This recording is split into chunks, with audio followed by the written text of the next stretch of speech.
Nagagawa na ako. Paano to? Pwede ba kayo manahimik dyan? Ang ingay nyo eh. Aba, nasagot ka.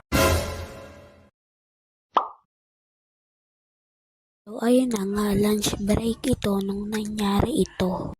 Habang ako'y kumakain, may narinig akong sumisigaw. Alam mo kung bakit? Paano kasi? Tapon yung pagkain ni Catherine.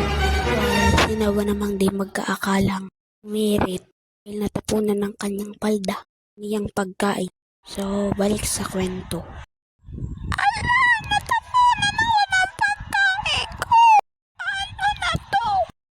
Ayun na nga, kakatapos lang ng lunch break nung nangyari. Diba class, pinag-aralan natin ang